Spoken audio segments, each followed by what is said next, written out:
মাজিদের আয়াতকে তারা আমাল করেন। আমার আল্লাহ জানিয়েছেন কু আনফুসাকুম ওয়া আহলিকুম নার, তুমি নিজে বাঁচো এবং তোমার আহলে পরিবারকে জাহান্নামের আগুন থেকে বাঁচাও। ও আমার ভাইজানেরা, আল্লাহর ওলি উসমান হারুনি রাহমাতুল্লাহ আলাইহি যখন তিনি বলে দিলেন আগামীকাল ফজরের নামাজ আমার পিছনে যারা বা জামাতে আদায় করবে আমার আল্লাহ তাদেরকে জান্নাত দান করে দেবেন, এই কথাটা কাউকে বলা যাবে না। যিনি বলবেন উনি জাহান্নামে যাবে। আর হুজুরের মুরিদেরা যে যার মতো ঘরে চলে গেল। সবাই চিন্তা করে আল্লাহর ওলি যে অফার দিয়েছেন এই অফারটা কোন রকম ভাবে মিস করা যাবে না। আগামীকাল ফজরের নামাজ যে কোনো মূল্যে হুজুরের পিছনে বা জামাতে আমাদের আদায় করা লাগবে। হুজুরের অনেক মুরিদ রাতের বেলা ঘুমালেন না, কেউ বা সারা রাত আল্লাহর ইবাদত বান্দেগি করে কাটিয়ে দিলেন। ও নবীর উম্মতেরা, অনেকে সতর্কতার সঙ্গে ঘুমালেন, ফজরের সময় যেন ঘুমখানা ভেঙে যায়। ও আমার ভাইজানেরা, এদিকে দেখা গেল ফজরের সময় হয়ে গেল, দলে দলে দলে দলে মানুষেরা আর উসমান হারুনির পিছনে ফজরের নামাজ আদায় করার জন্য তারা সবাই চলে আসলেন। ও আমার ভাইজানেরা, জওয়ানেরা, যুবকেরা, কিন্তু এশার সময় যতগুলো মানুষ এসেছিল ফজরের জামাতে দেখা গেল ওই মানুষের সংখ্যা অনেক অনেক গুণে বেশি। পিঁপড়ের মতো মানুষেরা আসতে লেগেছে, মসজিদ ভর্তি হয়ে গেল, মসজিদের বারান্দা ভর্তি হয়ে গেল, মসজিদের বাইরে মানুষের জামাত দাঁড়িয়ে গেল। ও আমার ভাইজানেরা, আল্লাহর ওলি উসমান হারুনের মুরিদেরা চিন্তা করে হুজুর গতকাল রাতের বেলা যে কথাটা আমাদের শুনিয়ে দিল আমরা একা একা চলে এসেছি, এ সংবাদ তো আমরা কাউকে দিই না, কিন্তু এত মানুষ জানতে পারলো কি করে? ও আমার ভাইজানেরা, ফজরের নামাজের ইমামতি করলেন উসমান হারুনি রাহমাতুল্লাহ আলাইহি।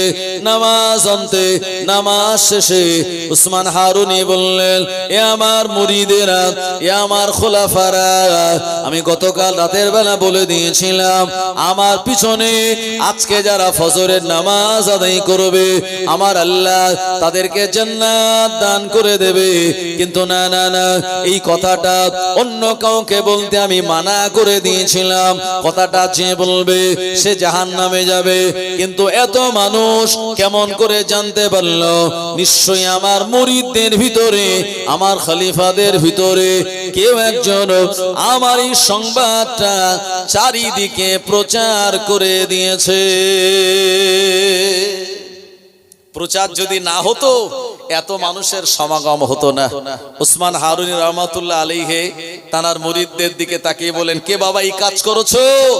সবাই মাথা উঁচু করে বলেন, হুজুর আপনি হলেন আমাদের পীর, আপনি হলেন আমাদের শায়েখ, আপনার কথাকে আমরা কোনোভাবেই অমান্য করতে পারিনি।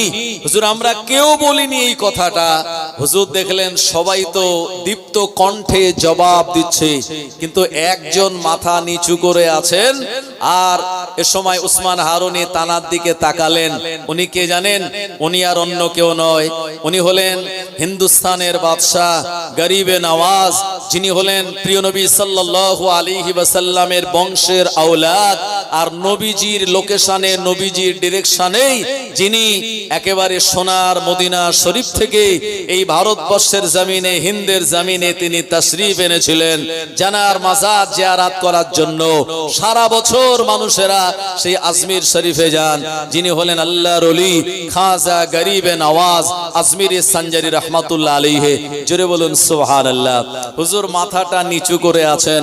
উসমান হারুনি দেখে বুঝতে পেরেছে যারা এই সংবাদ দেয়নি তারা তো মাথা উঁচু করে দীপ্ত কণ্ঠে আমার সম্মুখে স্বীকারোক্তি দিয়েছে, কিন্তু মাথা নিচু করে যে আছে ইনি তো আমার সেই মুরিদ যিনি হলেন মাহিউদ্দিন। উসমান হারুনি বললেন, এ বাবা মাহিউদ্দিন, এই সংবাদটা কে দিয়েছে? আমি তো মানা করে দিয়েছিলাম। আল্লাহর ওলি খাজা গরিবে নওয়াজ আজমিরি সঞ্জারি রহমাতুল্লাহ আলাইহি সঙ্গে সঙ্গে তানার পীরের সম্মানার্থে তিনি দাঁড়িয়ে গেলেন। ও আমার ভাইজানেরা, ফুরফুরা শরীফ থেকে যখন কোনো আওলাদে মুজাদ্দিদুজ্জামান আসেন, আল্লাহর কোন ওলি বান্দা আসেন, তানার সম্মানার্থে আমরা দাঁড়িয়ে যাই। এই দাঁড়ানোটা হলো সুন্নাত, প্রিয় নবীর আদর্শ। আল্লাহর নবী আনসারী সাহাবে কেরামদেরকে বলেছিলেন, কুমু ইলা সাইয়্যিদিকুম, তোমাদের নেতার সম্মানার্থে তোমরা দাঁড়িয়ে যাও। ও আমার ভাইজানেরা, আল্লাহর ওলি মুজাদ্দিদুজ্জামানকে আমরা শরীয়তের তরিকাতের ইমাম বলে মানি। ওই ইমামের আওলাদেরা আমাদের সামনে যখন এসে দাঁড়িয়ে যায় আর আমরা তানাদের সম্মানার্থে দাঁড়াই, এটি প্রিয় নবী সাল্লাল্লাহু আলাইহি ওয়াসাল্লামের একটি সুন্নাত তরিকার পদ্ধতি। ও আমার ভাইজানেরা, আল্লাহর ওলি খাজা গরিবে নওয়াজ আজমিরি সঞ্জারি রহমাতুল্লাহ আলাইহি পীরের সম্মানার্থে দাঁড়িয়ে গেলেন। হুজুর মাথাটা আর নিচু করে, গলার শটটাও নিচু করে বললেন, হুজুর বেয়াদবি মাফ করুন, গতকাল আপনি যখন বলেছেন আগামীকাল আমার পিছনে যারা ফজরের নামাজ আদায় করবে আমার আল্লাহর দয়া জান্নাত তারা পেয়ে যাবে, এই সংবাদটা শোনার পর আমি মহিউদ্দিন চিন্তা করলাম একা একা জান্নাতে যাওয়া যাবে না। আল্লাহর নবী তিনিও একা জান্নাতে যাবেন না, উম্মতদের সঙ্গে করে নিয়ে জান্নাতে গেলে নবীজি খুশি হবেন। এ কারণে নবীজিকে খুশি করার জন্য নবীজির এমন গুনাহগার উম্মত রয়েছে যারা অনেকেই জাহান্নামে যাবে, কিংবা কিয়ামতের মহাময়দানে আসামির বেশে যারা আল্লাহর কাছে দাঁড়িয়ে যাবে। এত বড় সুযোগ যখন আপনি দিয়ে দিয়েছেন, হুজুর আমি গতকাল রাতের বেলা সারা রাত ঘুমাই না, আমি সারা রাত অন্য কোন ইবাদত বান্দেগি না করে আমি মানুষের ডোর টু ডোর, মানুষের দরে দরে আমি বলে বলে বেরিয়েছি, আল্লাহর বান্দা আগামীকাল ফজরের সময় যেন ঘুমিয়ে থেকো না, তাড়াতাড়ি বেরিয়ে তোমরা উসমান হারুনের পিছনে নামাজ আদায় করবে। উসমান হারুনি হুজুরের পিছনে নামাজ আদায় করলে আমার আল্লাহ জান্নাত দিয়ে দেবে। এই জন্য এত মানুষকে আমি বলে বলে আপনার পিছনে নামাজে দাঁড় করানোর জন্য এনেছি। হুজুর আমি চিন্তা করলাম আর এতগুলো মানুষকে জান্নাতে যাওয়ার হকদার বানিয়ে দেওয়ার পর আমি মহিউদ্দিন, আল্লাহ যদি আমার উপরে নারাজ হয়ে আমায় জাহান্নাম দেয় আমার তবু আপত্তি নাই, আমি এতগুলো মানুষকে তো জান্নাতের আর প্রবেশ করানোর সুযোগ করে দিলাম। হুজুর বেয়াদবি মাফ করুন, প্রিয় নবীর উম্মতের ভালোবাসায় আপনার এই কথাটা আমি অমান্য করে ফেলেছি। হুজুর আপনি আমার বেয়াদবি মাফ করুন। আল্লাহর ওলি উসমান হারুনি রাহমাতুল্লাহ আলাইহি সময় বললেন, এ বাবা খাজা মহিউদ্দিন। এ সময় উসমান হারুনি মুচকে হেসে বললেন, আমার ওফাতের পর আমার দায়িত্ব আমি কাকে দিয়ে যাব, এইরকম একটা চিন্তা আমার মাথায় ছিল। আমার আল্লাহ তোমার অন্তরটাকে বিকশিত করেছেন, আমার আল্লাহ তোমার অন্তরে কোনো কৃপণতা রাখেনি। তুমি এভাবে মানুষকে জান্নাতে নিয়ে যাওয়ার জন্য সারা রাত ধরে মানুষের দরে দরে বলে বেরিয়েছো। আমি তোমার পীর যেমন খুশি হয়েছে তোমার এই কাজে আমার আল্লাহ খুশি হয়ে গিয়েছে। কারণ কোরআন মাজিদের 82 জায়গায় আল্লাহ বলেছেন, ওয়া আকিমুস সালাত, নামাজ তোমরা কায়েম করো। আর তুমি মানুষের বাড়ি বাড়ি ডোর টু ডোর গিয়ে বললে মানে নামাজ কায়েমের পরিবেশ তুমি কায়েম করলে আমার আল্লাহ এর বদলাতে তোমার মর্যাদা বাড়িয়ে দিয়ে তোমাকেও ফার্স্ট ক্যাটাগরির জান্নাতের হকদার বানিয়ে দিয়েছে। আরো জোরে বলেন সুবহানাল্লাহ, নারায়ে তাকবীর। একটু জোরে আওয়াজ দিয়ে বলা যাবে না নারায়ে তাকবীর?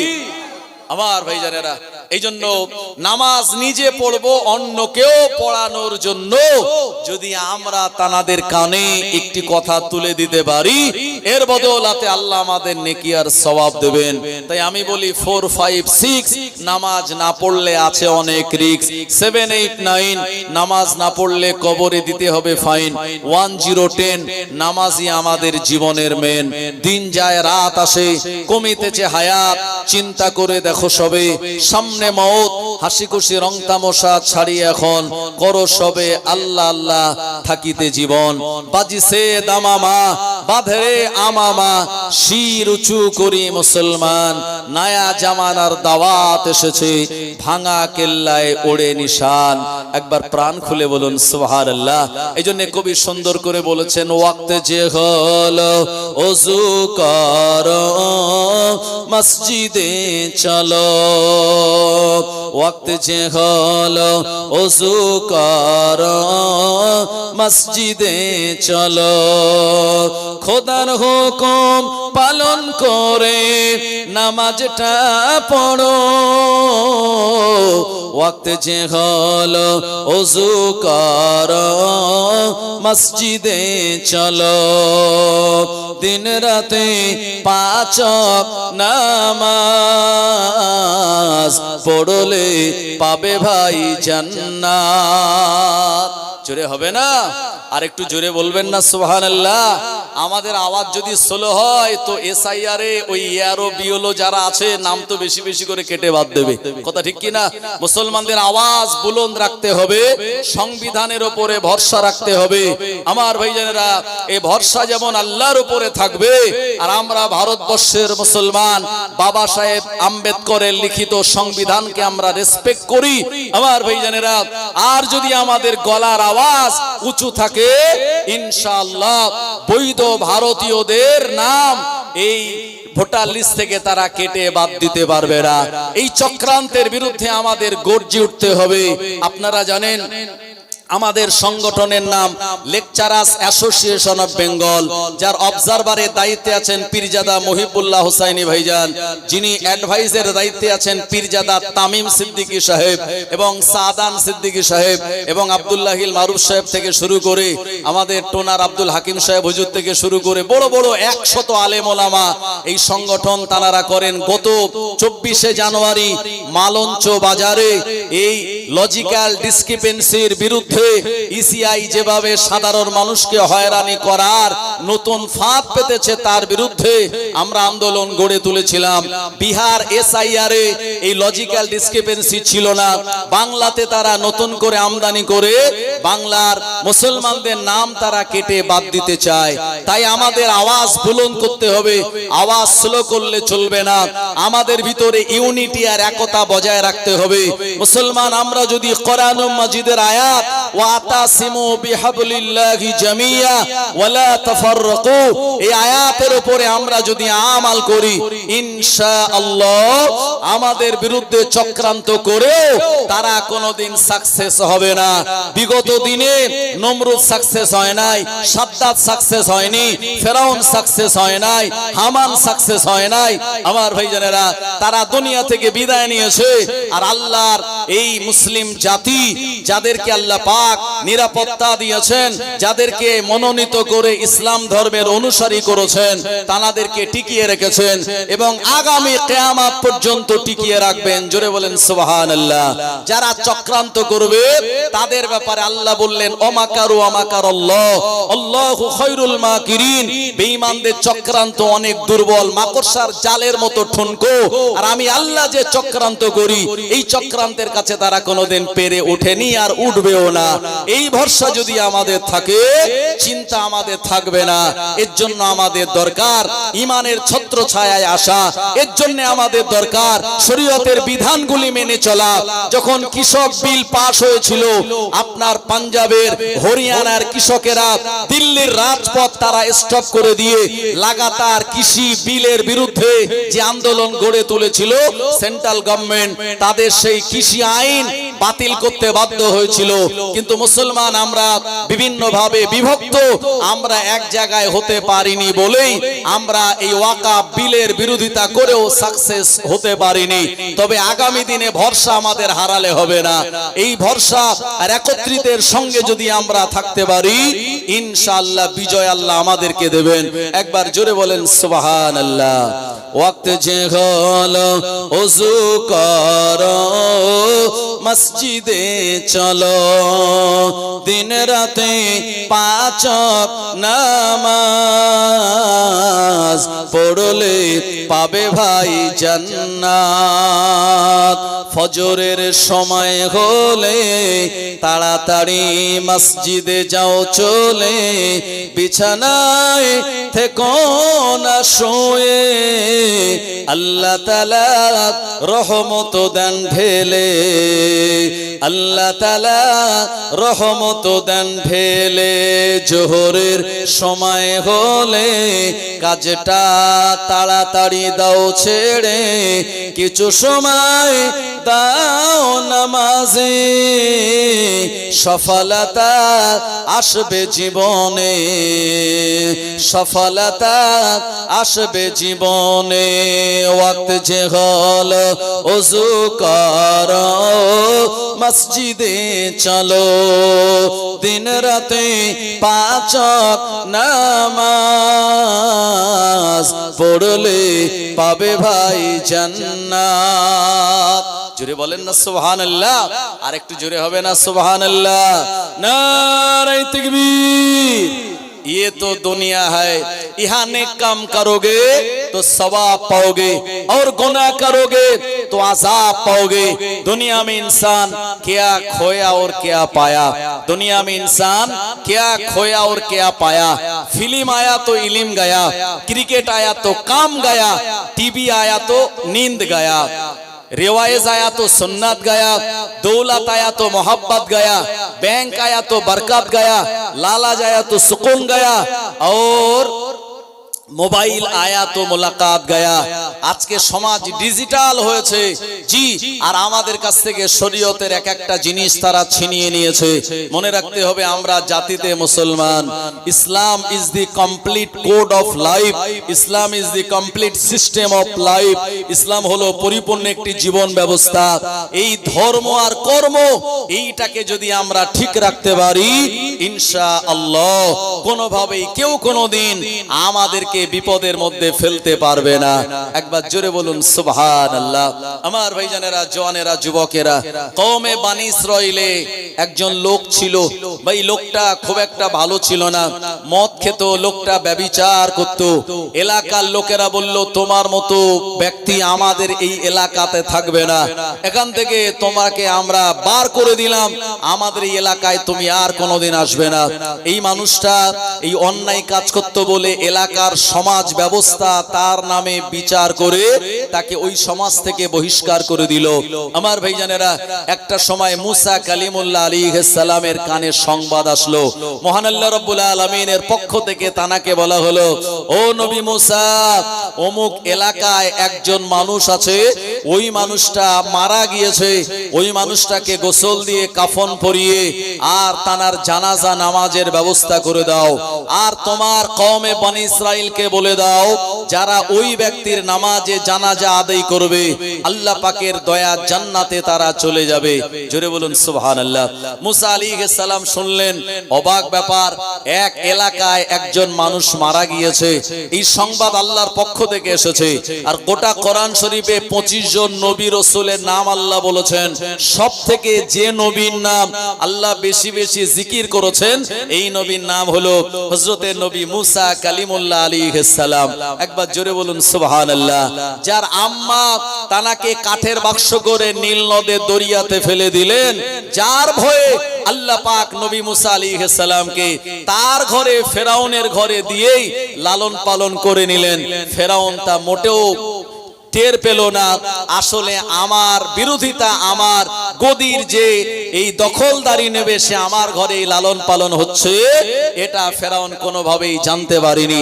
এটি হলো আল্লাহ পাকের কৌশল। জোরে বলেন সুবহানাল্লাহ। আমার ভাইজানেরা, জওয়ানেরা, যুবকেরা, ইউসুফ নবীর বিরুদ্ধে চক্রান্ত করেছিল জুলেখা। জুলেখা বুঝতে পারেনি যে জামা যদি টেনে আর পিছন দিকে ছিঁড়ে যায়, মাসুম বাচ্চা সাক্ষ্য দিয়ে দেবে ইউসুফ নবীর পক্ষে যে ইউসুফ নবীর গায়ের পাঞ্জাবি পিছন দিকে ছিঁড়লে জুলেখা দোষী, আর সামনে ছিঁড়লে ইউসুফ নবী দোষী। এ জুলেখা আগে জানতো না। যদি জানতো তো আপনার ইউসুফ নবীর সামনের জামা টেনে ছিঁড়ে দিত, কিন্তু জুলেখার জানা ছিল না। মাসুম বাচ্চা কিসেন সাক্ষ্য দিয়ে বলল, জুলেখা যখন ইউসুফকে দোষী করে, আপনি দেখুন ইউসুফ নবীর গায়ের জামা কোন দিকে ছাড়া, যদি সামনের দিকে ছাড়া হয় তো ইউসুফ নবী দোষী, আর পিছন দিকে ছাড়া হলে জুলেখা দোষী। জুলেখা এই জায়গাতেই ফেসে গেল। আল্লাহ ইউসুফ নবীকে সম্মানিত করলেন, আর জুলেখা অপমানিত, অপদস্থ হয়ে গেল। একবার জোরে বলুন সুবহানাল্লাহ। আমার ভাইজানেরা, জওয়ানেরা, যুবকেরা, এই জন্য নবী মুসা আলাইহিস সালাতু সালাম তিনি আল্লাহর সঙ্গে খুব বেশি কথা বলতেন, এই জন্য তানাকে বলা হয় কালিমুল্লাহ। একবার জোরে বলুন সুবহানাল্লাহ। মুসা নবী একদিন আল্লাহকে বলছে, আল্লাহ কোন এলাকার যদি 5 জন বদমাইশি করে আপনি সবার উপরে আযাব আর গজব দেন কেন? এর ভিতরে তো অনেক ভালো মানুষও মারা যায়। আল্লাহ বললেন, মুসা তোমার প্রশ্নের জবাব তুমি পরে পাবে। এরপরে একদিন মুসা আলাইহিস সালাম একটা জায়গায় দাঁড়িয়ে আছে, একটা লাল পিঁপড়ে এসে মুসা নবীর পায়ে কামড় দিয়েছে। ভাই পিঁপড়ের হুলে থাকে ফরমিক অ্যাসিড, আমরা ভৌত বিজ্ঞানে পড়েছি। হ্যাঁ, আপনার ওই যে তেঁতুলে থাকে টাটারিক অ্যাসিড, লেবুতে থাকে সাইট্রিক অ্যাসিড, দইতে থাকে ল্যাকটিক অ্যাসিড, আর লাল পিঁপড়ার হুলে থাকে ফরমিক অ্যাসিড। ওই অ্যাসিড যেই আমাদের শরীরে প্রবেশ করে তখনই আমাদের জ্বালা দেয়। আমার ভাইজানেরা, মুসা আলাইহিস সালামের পায়ে যেই পিঁপড়ে কামড়ালো, মুসা নবী খুব রেগে গেলেন। এমনি জালালি মেজাজের নবী, আজরাইল ফেরেশতাকে যে চড় কষিয়ে দেয়, বুঝতে পারছেন? এই নবীর পায়ে পিঁপড়ে কামড়েছে। মুসা আলাইহিস সালাম দেখলেন পাশে একটা পিঁপড়ের চাক। মুসা আলাইহিস সালাম পুরো পিঁপড়ের চাকটাকে পা দিয়ে ডলে মেরে দিলেন। আমার আল্লাহ বলেন, এ মুসা তোমাকে একটা পিঁপড়ে কামড়ালো আর সবাইকে কেন মারলে? মুসা নবী লজ্জিত হয়ে গিয়ে বলেন, আল্লাহ আপনার প্রশ্নের উত্তর আমি পেয়ে গেছি, আমার প্রশ্নের উত্তর আমি পেয়ে গেছি। একবার জোরে বলুন সুবহানাল্লাহ। এই জন্য আল্লাহ যখন কারোর উপরে খুশি হয় তো একজনের উপরে খুশি হলে ওই পুরো এলাকাতে আসমান থেকে পানি বর্ষণ করেন। আরেকবার জোরে হবে না সুবহানাল্লাহ। আল্লাহ যদি কারোর উপরে ব্যক্তিগত খুশি হন তো ওই বাড়িতে মেহমান পাঠিয়ে দেন, আর আরো বেশি খুশি হলে মহান আল্লাহ রাব্বুল আলামিন ওই বাড়িতে কন্যা সন্তান পাঠান। একবার প্রাণ খুলে বলুন সুবহানাল্লাহ। দরুদ শরীফ আল্লাহুম্মা সাল্লি আলা।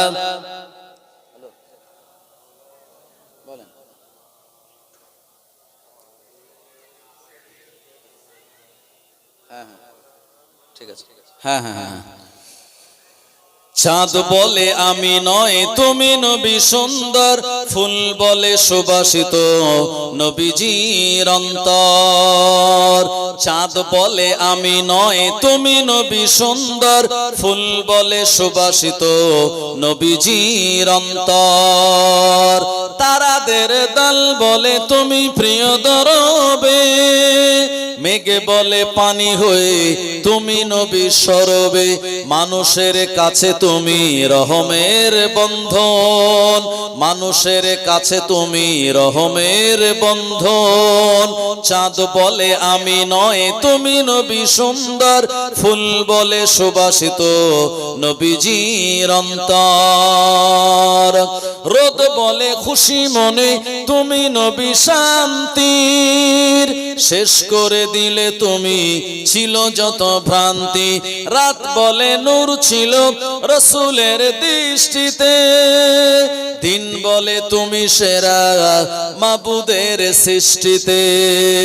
আলোময় করে দিলে পৃথিবীর অন্দর, আলোময় করে দিলে পৃথিবীর অন্দর। চাঁদ বলে আমি নয় তুমি নবী সুন্দর, ফুল বলে সুবাসিত নবীজির অন্তর। আরবের পথ বলে তুমি নবী মুক্তির, বয়ে দিলে ধরণীতে বায়ুতাপ স্বস্তির। মদিনার বাতাসেরা এসে বলে বাংলায় আকাশের সুখ নামে প্রতিদিন রওজায়। ভরে গেল সাকিনাতে মদিনার প্রান্তর, ভরে গেল সাকিনাতে মদিনার প্রান্তর। চাঁদ বলে আমি নয় তুমি নবী সুন্দর, ফুল বলে সুবাসিত নবীজির অন্তর। লা ইলাহা ইল্লাল্লাহ, লা ইলাহা ইল্লাল্লাহ, লা ইলাহা মুহাম্মাদুর রাসূলুল্লাহ সাল্লাল্লাহু আলাইহি ওয়াসাল্লাম। আমার ভাইজানেরা, নবী মুসা কালিমুল্লাহ আলাইহিস সালাম তিনি চলে গেলেন আল্লাহ তাআলার দেওয়া লোকেশন অনুযায়ী ওই জায়গাতে। সেখানে গিয়ে দেখলেন একজন ব্যক্তি মরুভূমির ময়দানে, ব্যক্তিটা মরে পড়ে আছে।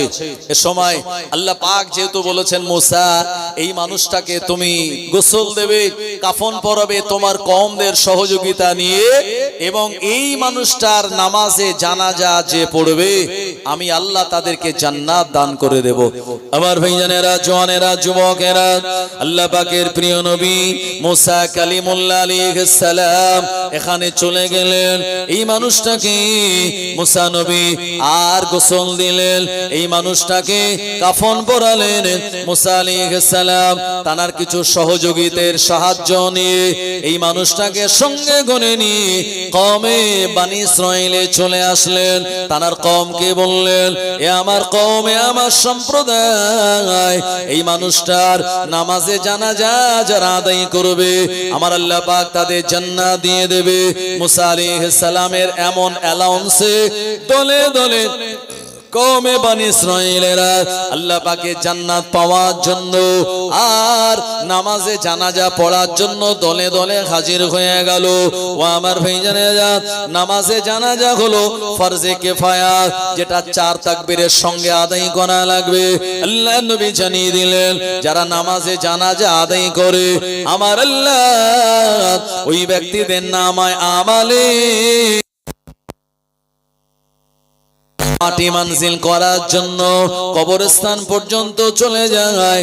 মিনহা খালাকনাকুম ওয়া ফিহা নুঈদুকুম ওয়া মিনহা নুখরিজুকুম তারাতান উখরা বলে 3 মুঠো মাটি দেয় আমার আল্লাহ তাদের নামায় আমালে আর আকিরা সওয়াব লিখে দেন। আল্লাহ নবী সাহাবীরা বললেন, ইয়া রাসূলুল্লাহ, হাবিবাল্লাহ, এক কিরাত পরিমাণ কতটা সওয়াব? আল্লাহ নবী বলেন, সাহাবীরা এক কিরাত পরিমাণ সওয়াব হলো উহুদ পাহাড় সমতুল্য। জোরে বলুন সুবহানাল্লাহ। ও জওয়ানেরা, উহুদ পাহাড়টা আমি নিজে চোখে দেখেছি, আল্লাহ আমায় দেখিয়েছেন। উহুদ পাহাড়টা ছোট নয়, মসজিদে নববী থেকে বাইরে বার হলে আর এই জায়গায় দাঁড়িয়ে দাঁড়িয়ে উহুদ পাহাড়টা দেখা যায়। অন্যান্য পাহাড়ের থেকে উহুদ পাহাড়ের কালারটা আলাদা। উহুদ পাহাড় হলো জান্নাতি পাহাড়, যে পাহাড় প্রিয় নবীকে মহব্বত দিয়ে ভালোবেসে আল্লাহ নবীকে আশ্রয় দেওয়ার জন্য 2 ভাগে বিভক্ত হয়ে 625 খ্রিস্টাব্দে আর 3য় হিজরিতে উহুদের যুদ্ধের দিনে আল্লাহ নবী যখন দান্দান মোবারক শহীদ হয়ে গিয়েছিল, নবী আমার বললেন, উহুদ তোমার কোলে আমার একটুখানি জায়গা করে দাও। বলার সঙ্গে সঙ্গে উহুদ পাহাড়টা 2 দিকে ফেটে গিয়ে আল্লাহ নবীর জন্য নিরাপদ একটা আশ্রয়ের ব্যবস্থা করে দিয়েছিল। একবার প্রাণ খুলে বলুন সুবহানাল্লাহ। ও জনেরা, আল্লাহ নবী জানিয়ে দিলেন যারা নামাজে জানাজা আদায় করবে আমার আল্লাহ 9 মাইল লম্বা 3 মাইল চওড়া এত বিরাট উহুদ পাহাড় পরিমাণ সওয়াব আল্লাহ পাক তার নামায় আমালে দান করে দেবেন। জোরে বলুন সুবহানাল্লাহ।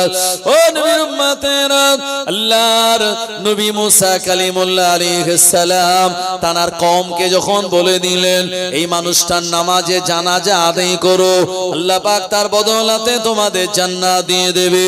কওমে বনি ইসরাঈল ছুটে আসলো জানাজা নামাজ পড়ার জন্য।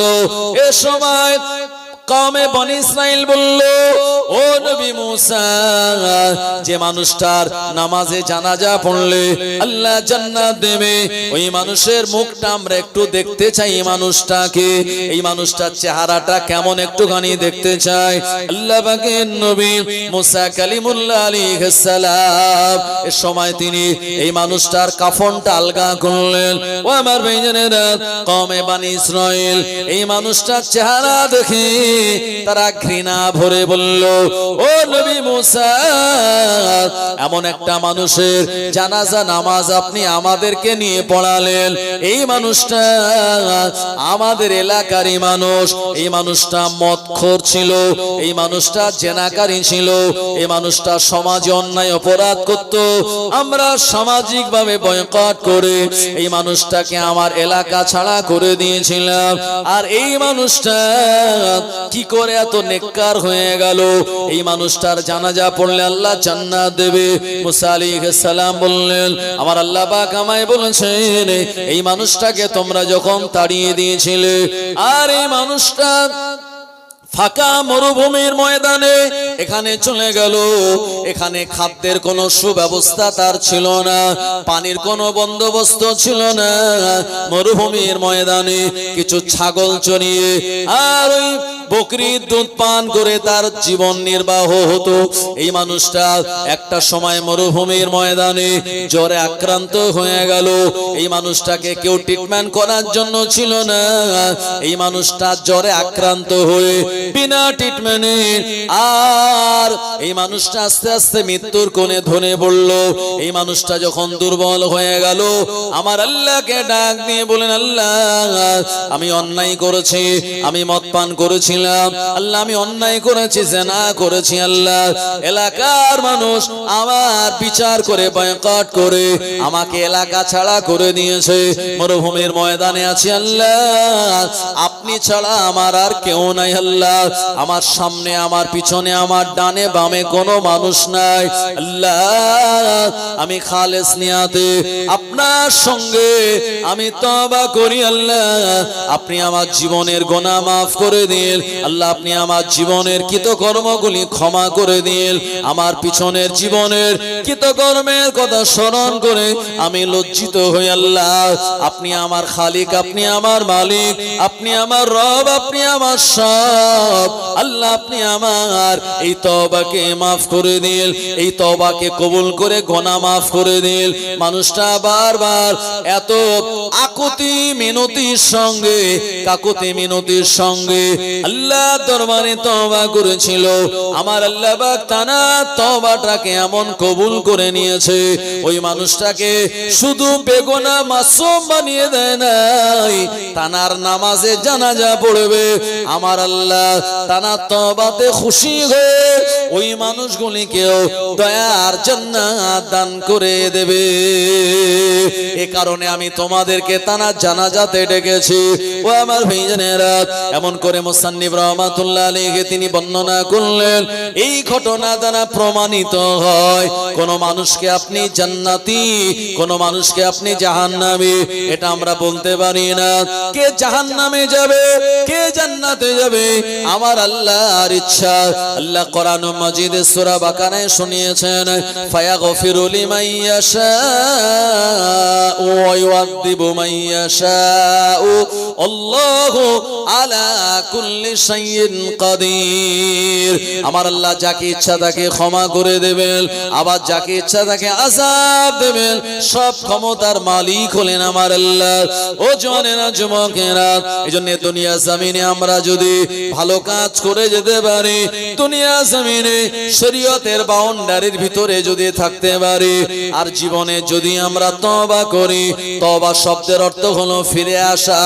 রাতের বেলা ঘুমানোর আগে কেউ যদি তওবা করে, আস্তাগফিরুল্লাহ আল্লাযী লা ইলাহা ইল্লা হুয়াল হাইয়ুল কাইয়্যুম ওয়া আতুবু ইলাইহি, এই তওবাটা আল্লাহ যদি কবুল করে নেন, নবীজি বলেছেন সমুদ্রের ফেনার থেকে ওই বান্দা বান্দির গুনাহ যদি আরো বেশি হয়, আল্লাহর দরবারে তওবাটা কবুল হলে আমার আল্লাহ তার জীবনের পাহাড় পাহাড় গুনাহগুলি মাফ করে দেন।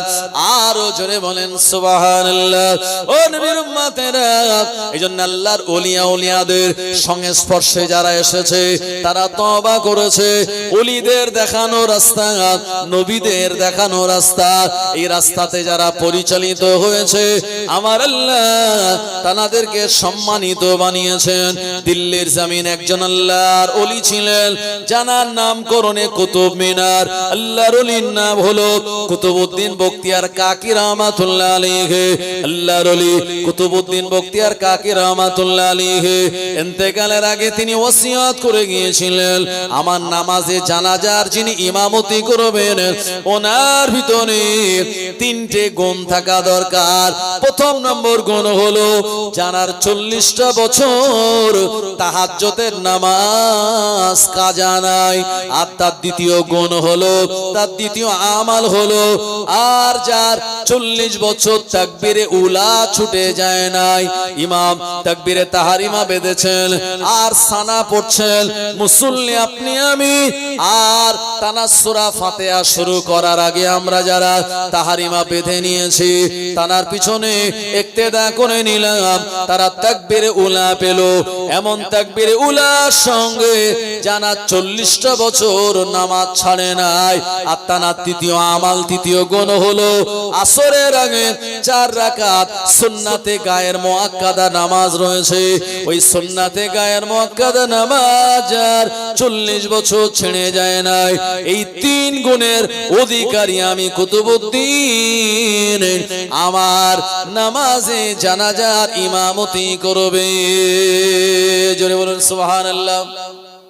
এই গুণগুলি, আল্লাহু আকবার, আল্লাহু আকবার, জিন্দাবাদ, জিন্দাবাদ, আল্লাহু আকবার, জিন্দাবাদ, জিন্দাবাদ।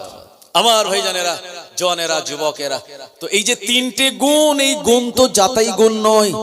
40টা বছর যার তাহাজ্জুদের নামাজ কাজা নাই, 40 বছর যার তাকবীরে উলা ছাড়েনি, 40 বছর যার আসরের ফরজ নামাজের আগে 4 রাকাত সুন্নাতে গায়ের মুআক্কাদা যার ছাড়েনি, ওই ব্যক্তি আমার নামাজের ইমামতি করবেন। আমার ভাইজানেরা, আল্লাহর ওলি কুতুবউদ্দিন বখতিয়ার কাকি রহমাতুল্লাহ আলাইহি জানার নামকরণে দিল্লির কুতুব মিনার আল্লাহর ওলি দুনিয়া জমিন থেকে বিদায় নিলেন। এজন্য নবী বলেছেন, কোন যোগ্য আলেমের ইন্তেকাল মানে ওই জগতের মৃত্যু।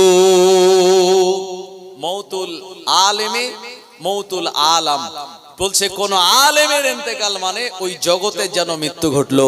এইজন্য একজন হাক্কানি আলেমের অনেক বেশি দাম। কোন হাক্কানি আলেম যদি কোন এলাকায় কোন কবরস্থানের পাশ দিয়ে হেঁটে যায়, ওই আলেম বান্দার, হাক্কানি আলিম উলামাদের সম্মানার্থে আল্লাহ ওই কবরবাসীর কবরের আযাবকে মাফ করে দেন। জোরে বলুন সুবহানাল্লাহ। আমার ভাইজানেরা, এই কথা বলতে গিয়ে আরেকটি কথা আমার মনে পড়লো।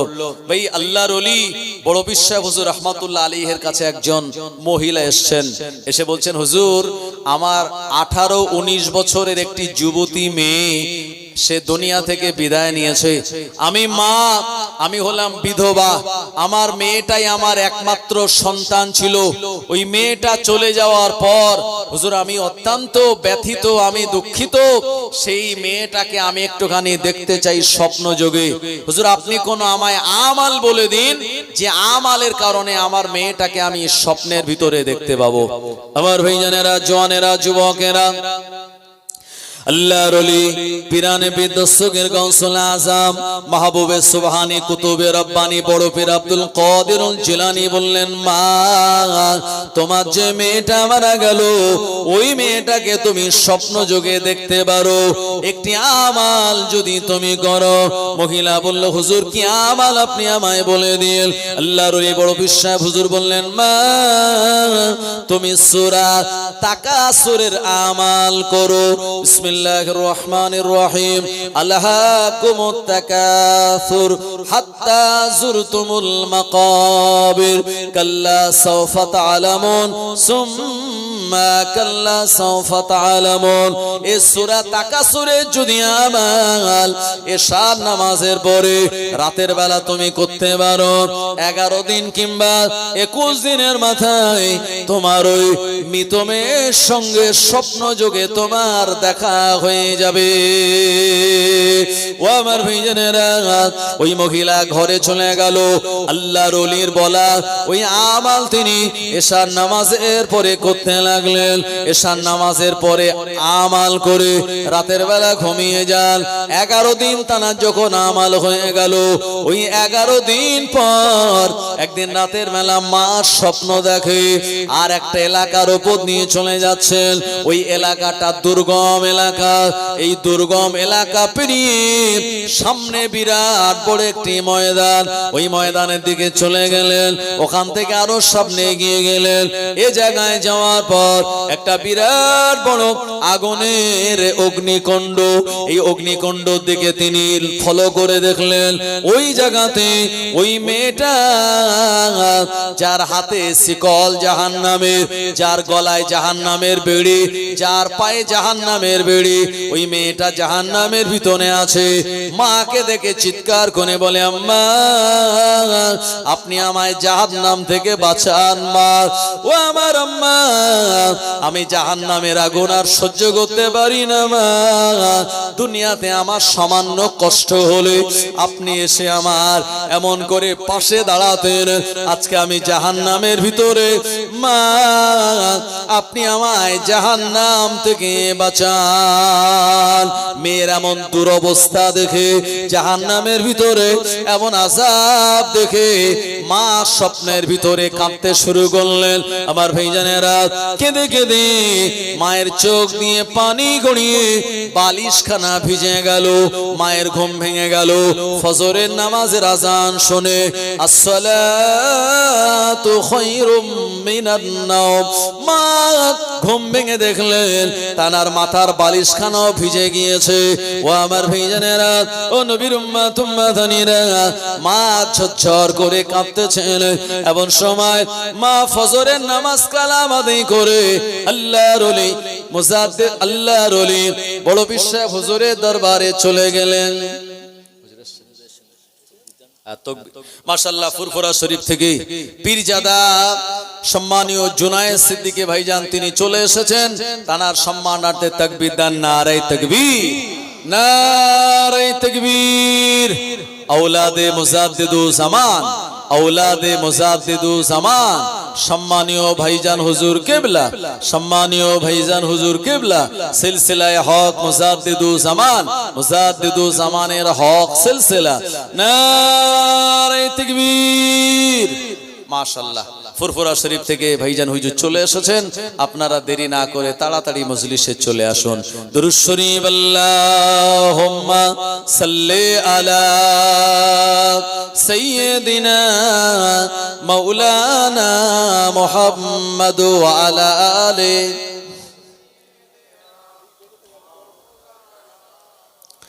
ইয়া নবী মুহাম্মদ, ইয়া রাসূল মুহাম্মদ, তুমি মোর শাফায়াত, তুমি মোর শাফায়াত। ইয়া নবী মুহাম্মদ, ইয়া রাসূল মুহাম্মদ, তুমি মোর শাফায়াত, তুমি মোর শাফায়াত। পেলে দিদার একটিবার তোমাকে খোদার কসম, কলিজার মায়া দিয়ে তখন ধোয়াবো তোমার কদম। ওয়েস করুনি দেখেনি ভাঙে ইশকে সকল দাঁত, তুমি মোর শাফায়াত, তুমি মোর শাফায়াত। ইয়া নবী মুহাম্মদ, ইয়া রাসূল মুহাম্মদ, তুমি মোর শাফায়াত, তুমি মোর শাফায়াত। কোরআন দেখ 101, আল কোরআনে নবীর নাম দুটি কম, আল্লাহর নাম 99 গিয়ে থাম। কুসুমবিহীন দেখো ডিম, এর পাবে না কোনো স্বাদ, তুমি মোর শাফায়াত, তুমি মোর শাফায়াত। ইয়া নবী মুহাম্মদ, ইয়া রাসূল মুহাম্মদ, তুমি মোর শাফায়াত, তুমি মোর শাফায়াত। আল্লাহুম্মা সাল্লি আলা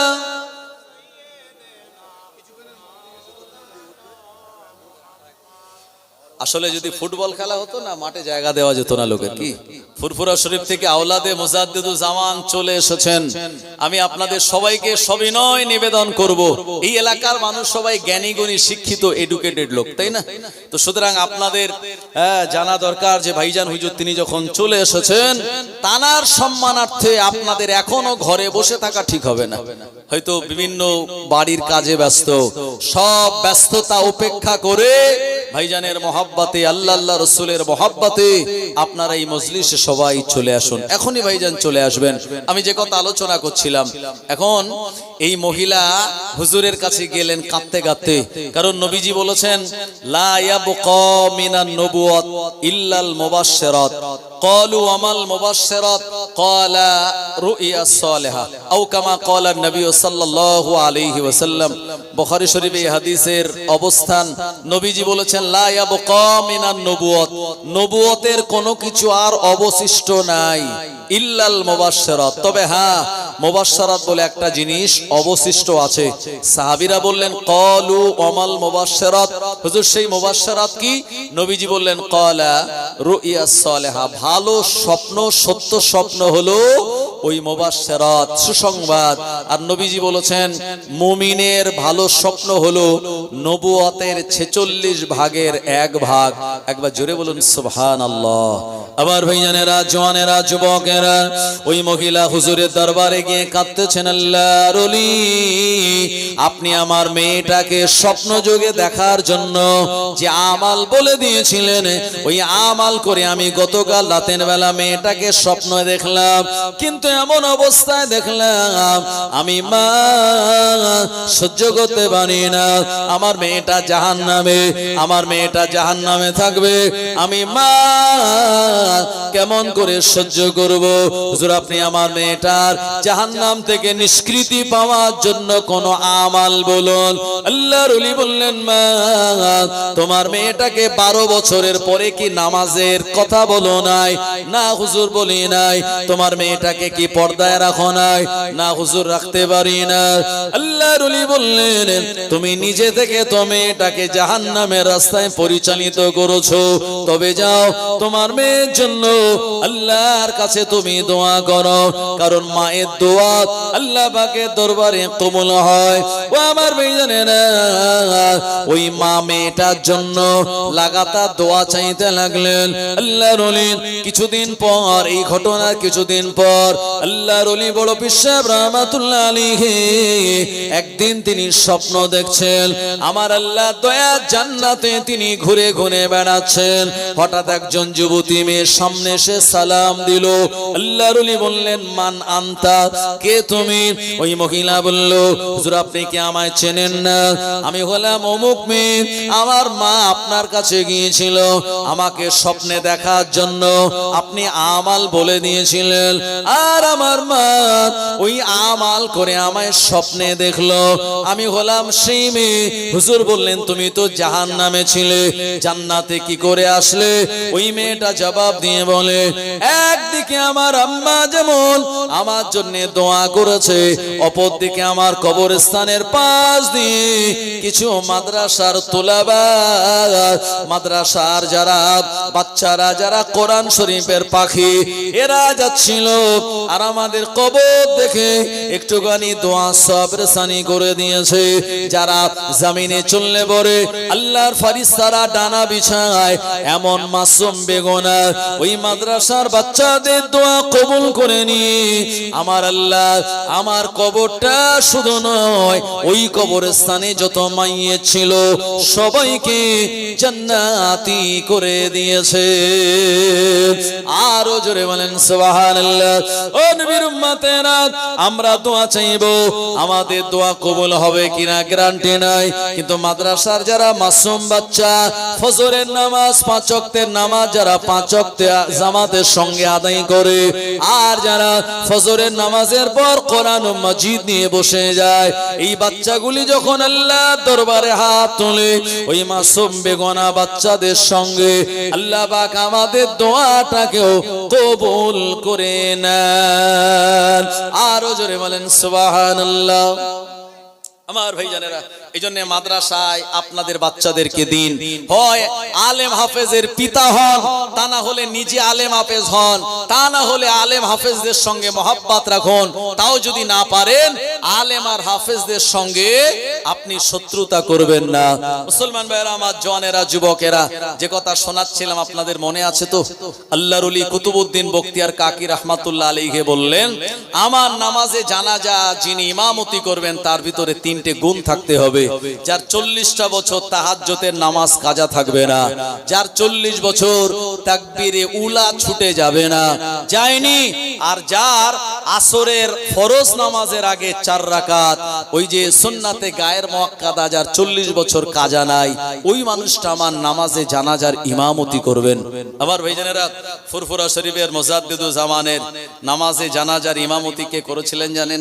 হ্যাঁ, ফুরফুরা শরীফের মুজাদ্দিদুজ জামান আলা হযরত দাদা হুজুর রাহমাতুল্লাহ আলাইহি, যিনি বাংলা 1339 সালে চৈত্র মাসের 3 তারিখে জুমার দিন ফজরের নামাজের সময় দুনিয়ার জমিন থেকে বিদায় নিয়েছিলেন। ভাই, হুজুরের নামাজে জানাজার ইমামতি করেছিলেন হুজুরেরই সন্তান, যিনি হলেন কাইয়ুমুজ জামান বড় হুজুর পীর কেবলা রাহমাতুল্লাহ আলাইহি। জোরে বলুন সুবহানাল্লাহ। বসিরহাট আল্লামা, উনিও আল্লাহর কাছে দোয়া করলেন, আল্লাহ আমার পীর মুজাদ্দিদুজ জামান বিদায় নিয়েছে জুমার দিন, আল্লাহ আমারও যেন ইন্তেকাল এই জুমার দিন হয়। বসিরহাট আল্লামা দোয়া আল্লাহ পাক কবুল করে নিয়েছিলেন।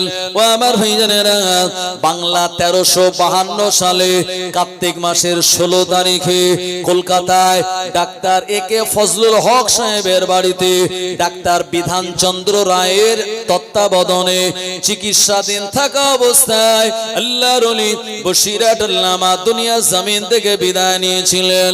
হুজুরের নামাজে জানাজার প্রথম ইমামতি করলেন কলকাতা ঝাউতলা রোডে। হুজুরের নামাজে জানাজার ইমামতি করেছিলেন ফুরফুরা শরীফের মুফতি আযম মিসলা হুজুর পীর কেবলা রাহমাতুল্লাহ আলাইহি। হুজুরের বসিরহাট আল্লামার দ্বিতীয় জানাজা নামাজ হলো বসিরহাট আর হুজুরের নিজ হাতে প্রতিষ্ঠিত মাদ্রাসা প্রাঙ্গণে। এই হুজুরের দ্বিতীয় জানাজা নামাজের ইমামতি করলেন হুজুরের ছোট ভাই পীর আল্লামা রুহুল কুদ্দুস সাহেব রাহমাতুল্লাহ আলাইহি। আল্লাহর ওলি বসিরহাট আল্লামা দোয়া আল্লাহ কবুল করে নিয়ে জুমার দিন তানাকে ইন্তেকাল দিয়েছিলেন। আর নবীজি জানিয়ে দিলেন, মান মাতা ফি লাইলাতিল জুমা আও ইয়াউমিল জুমা, যে ব্যক্তি জুমার রাতে বা জুমার দিন ইন্তেকাল করে, উকিনা ফিন্নার, আমার আল্লাহ জাহান্নামের আযাব থেকে তাকে নাজাত দান করে দেন। আরো জোরে বলেন সুবহানাল্লাহ। এজন্য আল্লাহর ওলিয়ারা দোয়া চেয়েছেন, আল্লাহ আপনি জুমার দিন আমাদের ইন্তেকাল দেবেন। বসিরহাট আল্লামা জুমার দিন বিদায় নিলেন, ফুরফুরা শরীফের মুজাদ্দিদুজ জামানও জুমার দিন বিদায় নিলেন। আল্লাহর ওলি বসিরহাট আল্লামাকে দাফন দিয়ে দেওয়া হলো। তার 40 বছর পর মাওলানা বাগ দরবার শরীফে 13, 14, 15 ফাল্গুনী সালে সওয়াব, এই 13, 14, 15 ফাল্গুনী সালে সওয়াবে প্রধান মেহমান হিসাবে যিনি দাওয়াতি ছিলেন, ইনভাইট ছিলেন, আল্লাহর ওলি মিসলা হুজুর পীর কেবলা রাহমাতুল্লাহ আলাইহি। ও আমার ভাইজানেরা, আল্লাহর ওলি মুফতি আযম মিসলা হুজুর পীর কেবলা রাহমাতুল্লাহ আলাইহি বসিরহাট মাওলানা বাগী সালে সওয়াবে জলসা করতে করতে বলেছিলেন, বাবা আমি আবু জাফর, আমি মেজো হুজুর বলি, শরীয়তে যদি কবর খুঁড়ে দেখানো জায়েজ হতো, আমি কবরটা খুঁড়ে দেখিয়ে দিতাম। 40 বছর আগে বসিরহাট আল্লামাকে যেভাবে দাফন দেয়া হয়েছে, 40 বছর পর আমার আল্লাহ আজও তার লাশটাকে ওইভাবে অক্ষত অবস্থাতেই রেখেছে। আরো জোরে বলেন সুবহানাল্লাহ। ও জনেরা, আল্লাহর ওলিরা মরে না। পীর আল্লামা সাইফুদ্দিন হুজুর রাহমাতুল্লাহ আলাইহি দুনিয়ার জমিন থেকে বিদায় নেওয়ার কিছু মাস পরে তানার কবরের একটি জায়গা ভেঙে গেল, তানার মাজার মোবারকের একটি জায়গা ভেঙে গেল। একজন একজন মুরিদ জিয়ারত করতে গিয়ে এই বিষয়টা দেখলেন, আর ওই জায়গা দিয়ে এত সুগন্ধি বার হয়েছিল। গোটা ফুরফুরা শরীফের হুজুররা সাক্ষী, গোটা ফুরফুরা শরীফের মুজাদ্দিদুজ্জামানের মাজারের আশপাশের দোকানদারেরা সাক্ষী, ওই দিন যারা গিয়েছিলেন তারা সাক্ষী। হুজুরের মাজার থেকে অত্যন্ত সুন্দর সুগন্ধি জান্নাতি ঘ্রাণ ছড়িয়ে পড়েছিল। আরো জোরে বলেন সুবহানাল্লাহ। ও নবীর উম্মতেরা, এই রকম ঘ্রাণ ছড়িয়ে পড়েছিল যখন ইমাম বুখারী রাহমাতুল্লাহ আলাইহিকে আমার ভাইজানেরা উজবেকিস্তানের বুখারা নগরীতে হুজুরকে দাফন দেয়া হয়েছিল 256 হিজরিতে। ইমাম বুখারী রাহমাতুল্লাহ আলাইহি শাওয়াল চাঁদের প্রথম তারিখে ঈদের রাতের বেলা ইমাম বুখারী রাহমাতুল্লাহ আলাইহি বিদায় নেওয়ার পর হুজুরের মাজার থেকে, মাজারের মাটি থেকে এই রকম জান্নাতি সুঘ্রাণ আকাশ বাতাসে চারিদিকে ছড়িয়ে পড়েছিল। জোরে হবে না সুবহানাল্লাহ। এই যে পীরজাদা সানাউল্লাহ সিদ্দিকী ভাইজান গত কয়েকদিন আগে কদমগাছি সর্দার পাড়া দিনের বেলা মাহফিলে ওখানে ছিলেন। তো আমি ওখানে জুমা পড়াই। আমার ভাইজানেরা, তো ভাইজান হুজুরের সঙ্গে কথা হচ্ছিল। উনি বললেন যে উজবেকিস্তানে আমি এবং আজকে যিনি এসেছেন এই ভাইজান দুজন মিলে ওই ইমাম বুখারী হুজুরের মাজারে গিয়েছিলেন। তো বলল মাজার সংস্কারের কাজ চলছিল, আমরা অনেক দূর থেকে জিয়ারত করলাম। তবে উনি আমাকে ভিডিও দেখাচ্ছিলেন যে প্রচন্ড ঠান্ডা সেখানে, আর সেই ইমাম বুখারী হুজুর তানার যেখানে মাজার, সেই জায়গা থেকে আমার ভাইজানেরা যারা ইমানদার আজ পর্যন্ত সেই হুজুরের কবরের, হুজুরের মাজারের সেই মাটি থেকে জান্নাতের সুঘ্রাণ আজও চারিদিকে ছড়িয়ে পড়ছে। জোরে বলুন সুবহানাল্লাহ। আমিরুল মুমিনিন ফিল হাদিস ইমাম বুখারী আবু আব্দুল্লাহ মুহাম্মদ বিন ইসমাইল বিন ইব্রাহিম বিন বারদিস বাল জুফি, যিনি এত বড় একজন পণ্ডিত ব্যক্তি ছিলেন আমার ভাইজানেরা, যিনি এই বুখারী শরীফ তিনি লিখেছেন, তিনি 6 লক্ষ হাদিসের হাফেজ ছিলেন। জোরে হবে না সুবহানাল্লাহ। 6 লক্ষ হাদিসের হাফেজ ছিলেন। আর সেই 6 লক্ষ হাদিস থেকে তিনি তানার কিতাবে 7275টা হাদিস তিনি এনেছেন বুখারী আউয়াল, বুখারী সানির ভিতরে। আবার ভাইজানেরা, আজকে আমার দাওয়াত ছিল ওই যে তেতুলিয়া মাদ্রাসায়, ওখানে আজকে বুখারী খতম হচ্ছে। জি, ওই জায়গার যিনি সেক্রেটারি সাহেব মাওলানা তোজাম্মেল হুজুর সুফি সাহেব মানুষ, উনি আমাকে বলেছিলেন, কিন্তু সময়ের ব্যস্ততার জন্য আমি হয়তো সেখানে যেতে পারবো না। তো আমি বলেছি যে আমি চেষ্টা করব যাওয়ার। তো যাই হোক, এই বুখারী শরীফ যারা শেষ করেন, বুখারী শরীফের এত মর্যাদা, তানাদের মাথায় আমার ভাইজানেরা মাওলানার পাগড়ি পরিয়ে দেওয়া হয়। জোরে বলেন না সুবহানাল্লাহ। কোরআনুল মাজিদ হিফজ করলে যারা মাথায় পাগড়ি পায় যেমন, তো বুখারী শরীফ যারা কমপ্লিট করে কিতাবুল ঈমান থেকে আর কিতাবুল আমাল পর্যন্ত, ইন্নামা আমালু বিন্নিয়াত, এটা যেমন প্রথম হাদিস শেষ হাদিস, যে নবীজি বলেছেন দুটি কথা এমন আছে আল্লাহর কাছে প্রিয়, মিজানে দানি পাল্লায় ভারী, জবানে বলতে হালকা, সেটি হলো সুবহানাল্লাহি ওয়া বিহামদিহি সুবহানাল্লাহিল আযীম। এই হাদিস পর্যন্ত যারা শেষ করে তাদেরকে মাওলানা হিসাবে পাগড়ি মাথায় পরিয়ে দেওয়া হয়। একবার জোরে হবে সুবহানাল্লাহ। আবার ভাইজানেরা, জওয়ানেরা, যুবকেরা, কুতুবউদ্দিন বখতিয়ার কাকি হুজুরের জানাজার লাশ চলে আসলো। মানুষেরা দলে দলে তানার জানাজা নামাজ আদায় করার জন্য চলে এসেছেন। সবাই জানাজা পড়বেন। হঠাৎ করে একজন ঘোষক ঘোষণা করে দিয়ে বলল, আল্লাহর ওলি কুতুবউদ্দিন বখতিয়ার কাকি রাহমাতুল্লাহ আলাইহির নামাজে জানাজা যিনি ইমাম হবেন, তানার ভিতরে এই 3টি আমাল থাকা লাগবে। না না না, এই আমালের কথা যখন অ্যালাউন্স করা হলো, হুজুরের নামাজে জানাজার ইমামতি করার জন্য সামনে কেউ আগিয়ে আসে না। আমাদের এলাকায় কি ইমামতি, আপনি ইমামতি করলে ওই মহল্লায় কেউ ইন্তেকাল করলে ইমাম সাহেব জানাজা পড়ায়, বা কোনো হুজুরকে ইনভাইট করা হয়, দাওয়াত করা হয়, তিনি নামাজে জানাজার ইমামতি করেন। আর আল্লাহর ওলি কুতুবউদ্দিন বখতিয়ার কাকি রাহমাতুল্লাহ আলাইহির জানাজা নামাজের আগে বলে দেয়া হলো যে জানার ভিতরে 3টি আমাল আছে, তিনি ইমামতি করবেন। হাজারে হাজারে মানুষ, কাতারে কাতারে মানুষ, কিন্তু না না না, ওই কাতার ভেঙে কেউ একজন সামনে আগিয়ে আসে না। আবার ভাইজানেরা, সবাই নিজের আমালের দিকে লক্ষ্য করে, সবাই তাদের আমালের দিকে চিন্তা করে। না না না, 40 বছর আমার তাহাজ্জুদের নামাজ একটা না পড়া নাই, আমি কি করে ইমামতি করতে যাই। আরেকজন চিন্তা করছে আমার তাহাজ্জুদ পাবন্দি থাকলেও তাকবীরে উলা আমায় ছেড়ে গিয়েছে। আরেকজন চিন্তা করে তাকবীরে উলা পাবন্দি থাকলেও আসরের 4 রাকাত সুন্নাতে গায়ের মুআক্কাদা নামাজ 40 বছর আমার লাইফে নাই, আমার জিন্দেগিতে নাই। এরকম একটা সময়, অনেকটা সময় পেরিয়ে গেল, মানুষের ভিতরে চিন্তা কৌতূহল। বিনা জানাজায় কুতুবউদ্দিন বখতিয়ার কাকি রাহমাতুল্লাহ আলাইহিকে কি দাফন দিয়ে দেয়া হবে? না না না, এমন যোগ্যতা সম্পন্ন ইমাম কি পাওয়া যাবে না? যাবে না। মানুষেরা এদিক ওদিক তাকায়, না না না, কাতার ভেঙে সামনে কেউ আগিয়ে যায় না। অনেকটা সময় পেরিয়ে গেল, হঠাৎ দেখা গেল অন্য মুড়ি দিয়ে আল্লাহর একজন বান্দা কাতারের মাঝখান থেকে গুটি গুটি পায়ে আল্লাহর ওলি কুতুবউদ্দিন বখতিয়ার কাকি রাহমাতুল্লাহ আলাইহির ওই খাটিয়ার নিকটবর্তী হতে যায়। মানুষেরা সবাই তানার দিকে নজর দিয়ে দেখে, না না না, তানার ঘন্টাটা, তানার ওন্নাটা এতটা লম্বা করে দেওয়া, আশপাশ থেকে দেখা যাচ্ছে না, চেনা যাচ্ছে না ইনিকে। ও আমার ভাইজানেরা, এরপরে নামাজে জানাজার সামনে, খাটিয়ার সামনে চলে গেলেন।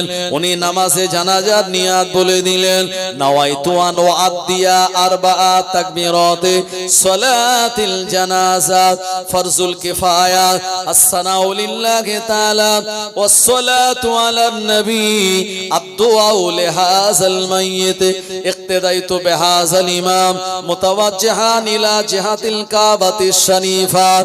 এ নিয়াত বলে দিয়েছেন আমার ভাইজানেরা, 4 তাকবীরের সঙ্গে নামাজে জানাজা আদায় হবে।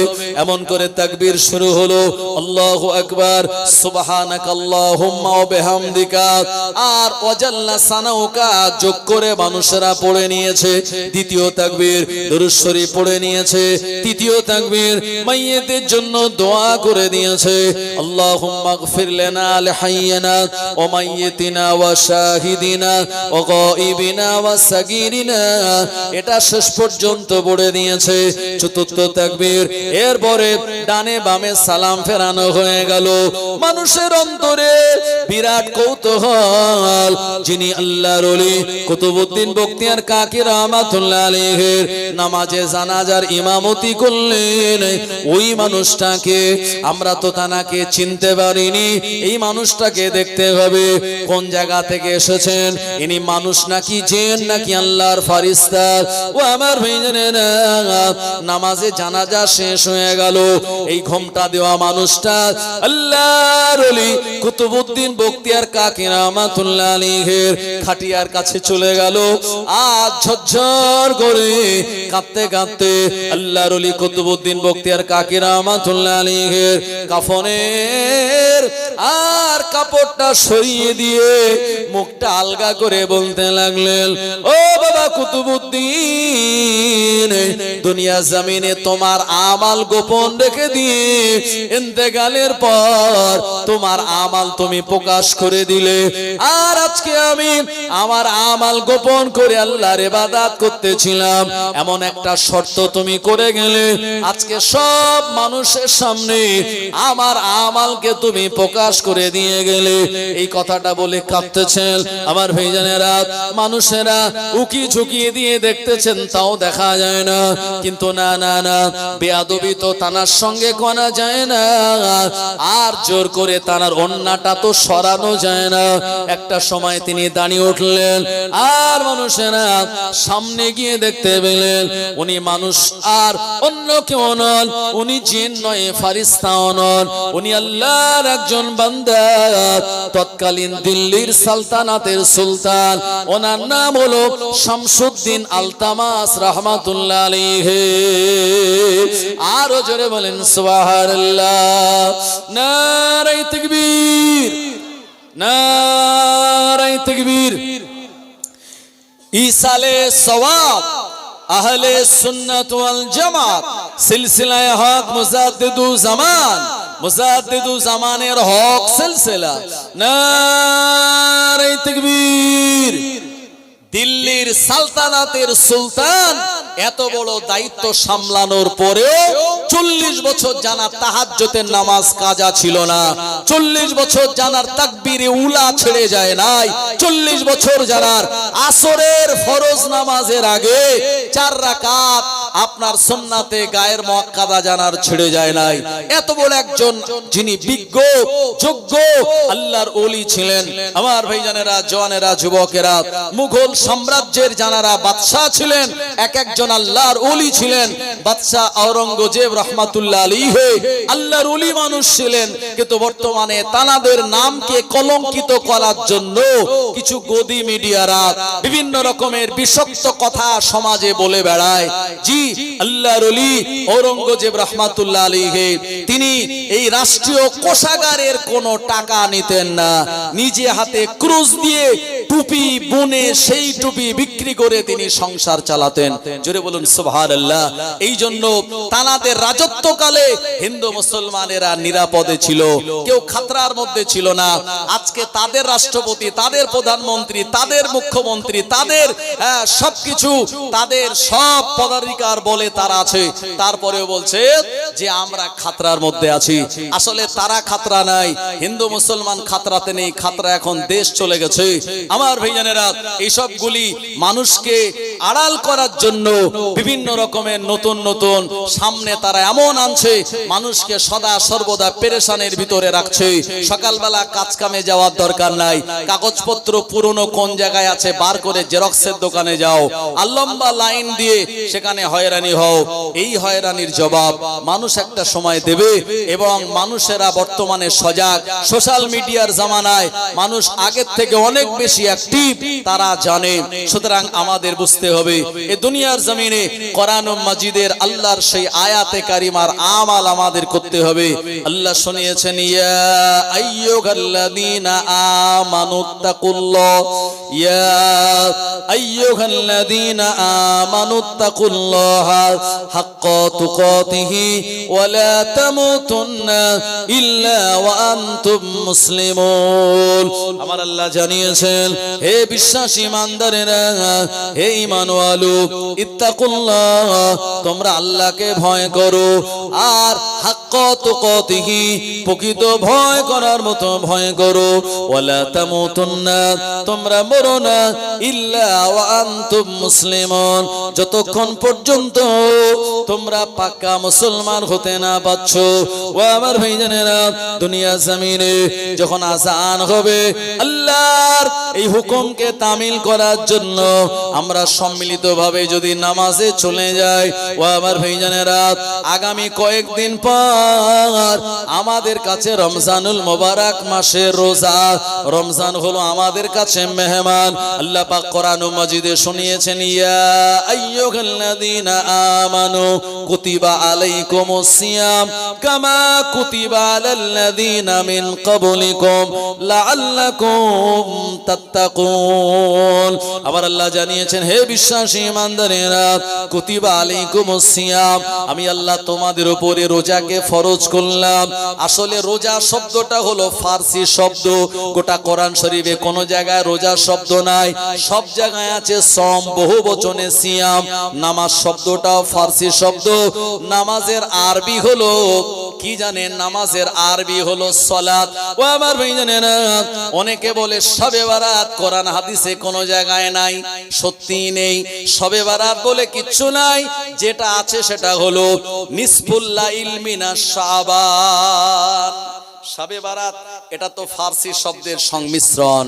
যেটা আছে হাদিসে শবে বারাত সম্পর্কে, নিসফুল লাইল মিনাশ শাবান, শাবান চাঁদের অর্ধেক রজনী। আমার ভাইজানেরা, তাই আমরা যারা শবে বারাত পালন করি, যারা করে না তারা বলে কোরআন হাদিসে কোন জায়গায় শবে বারাত নেই, তোমরা পালন করো কেন? ভাই তাদেরকে ঘুরিয়ে বলবেন, ভাই কোরআন হাদিসে কোন জায়গায় নামাজ তো নেই, রোজা তো কোন জায়গায় লেখা নেই, তো তোমরা পালন করো কেন?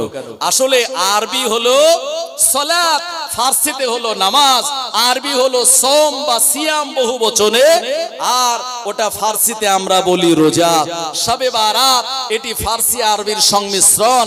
অরিজিনাল আরবি হলো নিসফুল লাইল মিনাশ শাবান, যেটা আসছে আগামী মঙ্গলবার রাত, যেটি হলো শবে বারাতের রাত। প্রিয় নবী সাল্লাল্লাহু আলাইহি ওয়াসাল্লামের বিবি আম্মা আয়েশা বলছেন, নবীজি আমার ঘরে শায়িত, গভীর রাতের বেলা আমার ঘুম ভেঙে গেল, আমি পাশে তাকিয়ে দেখি নবীজি আমার বিছানায় নাই। আম্মা আয়েশা রাদিয়াল্লাহু আনহা বলেন, নবীজিকে আমি যখন বিছানায় পেলাম না, আমার চিন্তা হলো না জানি চারিদিকে নবীজির দুশমন কুফারে মক্কা আর বিভিন্ন মানুষেরা নবীজির দ্বীনের বিরোধিতা করে, তারা চক্রান্ত করে, না জানি আল্লাহর নবী কোন জায়গায় গেলেন। আম্মা আয়েশা রাদিয়াল্লাহু আনহা অল্প বয়সের নবীজির বিবি, যিনি সব থেকে বেশি হাদিস বর্ণনা করেছেন, এমন করে সাহাবিয়াদের ভিতরে আম্মা আয়েশা রাদিয়াল্লাহু আনহা তার বর্ণিত হাদিসের সংখ্যা হলো 2210টি। সাহাবে কেরামদের ভিতরে যিনি সব থেকে বেশি হাদিস বর্ণনা করলেন, ওই সাহাবীর নাম হলো হযরত আবু হুরায়রা রাদিয়াল্লাহু আনহু, জানার বর্ণিত হাদিসের সংখ্যা হলো 5374টা। ও আমার ভাইজানেরা, আম্মা আয়েশা বলেন, আমি রাতের বেলা উঠে গিয়ে অন্যান্য বুবুদের ঘরে দেখলাম আল্লাহর নবী ওখানে আছেন কিনা। না না না, ওখানে নবীজি নাই। আমি আয়েশা আর আমি চারিদিকে ঘুরতে লাগলাম। একটা সময় দেখলাম আল্লাহর হাবিব তানার হুজরা মোবারক থেকে বেরিয়ে মদিনার প্রসিদ্ধতম কবরস্থান জান্নাতুল বাকি, যে জায়গাতে ইমাম মালিক রাহমাতুল্লাহ আলাইহির মাজার, জান্নাতুল বাকিতে উসমানে গনি, জান্নাতুল বাকিতে আম্মা জান ফাতিমা, জান্নাতুল বাকিতে হযরত ইমাম হাসান। ও আমার ভাইজানেরা, আল্লাহর নবী 10,000 সাহাবে কেরামগণেরা শায়িত আছেন। এই জান্নাতুল বাকি হলো আল্লাহর জান্নাত, উপরে দুনিয়া নিচে জান্নাত। এই জান্নাতুল বাকি জিয়ারত করার মতো সুযোগ আল্লাহ আমায় করে দিয়েছেন, আমি নিজে চোখে দেখে এসেছি। আমার ভাইজানেরা, ও নবীর উম্মতেরা, প্রিয় নবী আমার জান্নাতুল বাকিতে আর কবর জিয়ারত করেন, মাগফিরাত কামনা করেন। আম্মা আয়েশা বলেন, এমন অবস্থায় আল্লাহর নবীকে দেখি আমি দৌড়ে দৌড়ে বাড়ি চলে আসলাম। আর আমার দৌড়ে দৌড়ে আসার কারণে আমার শ্বাস প্রশ্বাস জোরে জোরে চলতে লাগলো। খানিকক্ষণ পর নবীজি ঘরে আসলেন। আমি আয়েশা জোরে জোরে আমার নিঃশ্বাস প্রশ্বাস চলছিল বলে নবীজি আমার আলতো করে আমাকে ছুঁয়ে বললেন, ও আয়েশা, ও আমার বিবি আয়েশা, তোমার শরীরটা খারাপ নাকি? এমন করে তোমার শ্বাস প্রশ্বাস জোরে জোরে কেন যায়? আম্মা আয়েশা বললেন, ইয়া রাসূলুল্লাহ, ইয়া হাবিবাল্লাহ, হুজুর রাতের বেলা আমার ঘুমখানা ভেঙে গেল, আপনাকে আমি পাশে দেখতে পাই না। আমি চিন্তিত হয়ে পড়লাম, কোন জায়গায় আপনি গেলেন? আর আপনাকে খোঁজার জন্য আমি জান্নাতুল বাকি পর্যন্ত চলে গেলাম। ওখানে গিয়ে আপনাকে জিয়ারত করতে দেখলাম। আর আপনি আমায় দেখলে হয়তো বকাঝকা করবেন, বেয়াদবি আমার হয়ে যাবে। এ কারণে আমি দৌড়ে দৌড়ে আসার জন্য আমি হাঁপিয়ে গিয়েছি। আল্লাহর হাবিব বললেন, ও আয়েশা, তুমি কি জানো না আজকের রাত হলো নিসফুল লাইল মিনাশ শাবান, শাবান চাঁদের অর্ধেক রজনী। এই চাঁদ শাবান, এই রাত আল্লাহর কাছে বড় গুরুত্বপূর্ণ। এই রাতের দোয়া আল্লাহ পাক তিনি কবুল করে নেন। এ কারণে আমি রাসূলুল্লাহ আর কবরস্থানে গিয়ে জিয়ারত করতেছিলাম। জোরে বলুন সুবহানাল্লাহ, আরো মহব্বত করে বলুন সুবহানাল্লাহ। প্রিয় নবী বললেন, জুরুল কুবরা ফাইন্নাহু তুযাক্কিরুল মাউতা, আও কামা ক্বালা নবী সাল্লাল্লাহু আলাইহি ওয়াসাল্লাম। প্রিয় নবী বললেন, বেশি বেশি করে কবর জিয়ারত করো। কবর জিয়ারত করলে মরণের কথা স্মরণ হবে, মরণের কথা স্মরণ হলে মানুষের গুনাহ কম হবে। তাই আপনি এই শবে বারাতের দিনে বা আগের দিনে আসরের নামাজের পর আব্বা আম্মার কবরটা জিয়ারত করুন। সম্ভব হলে রাতের বেলা জিয়ারত করুন আর মাগফিরাতের দোয়া করুন। কারণ প্রিয় নবী বলেছেন মানুষ ইন্তেকাল করলে সব আমালের দরওয়াজা বন্ধ হয়ে যায় ইল্লা মিন সালাসা, তিনটি আমালের দরওয়াজা বন্ধ হয় না। এক নম্বর হলো সাদকায়ে জারিয়া, দ্বিতীয় নম্বর হলো আও ইলমিন ইউনতাফাউ বিহি, আর তৃতীয় নম্বর হলো আও ওয়ালাদিন সালিহিন ইয়াদুলাহু, নেক সন্তানের দোয়া আমার আল্লাহ কবুল করে নিয়ে ওই পিতা মাতার কবরটাকে আল্লাহ পাক জান্নাতের টুকরা বানিয়ে দেন। আরো জোরে বলেন সুবহানাল্লাহ। এজন্য কবর জিয়ারত করা হলো একটি নফল ইবাদত। এই কবর জিয়ারত আপনি করুন। আল্লাহর যত ওলিয়া ওলিয়া হয়েছিলেন সবাই আল্লাহর ওলিদের কবর জিয়ারত করে ওলিদের থেকে ফয়েজ পেয়ে আল্লাহর নেক বান্দা হয়েছিলেন। জোরে বলুন সুবহানাল্লাহ। মুহাব্বতে দরুদ শরীফ আল্লাহুম্মা সাল্লি আলা সাইয়্যিদিনা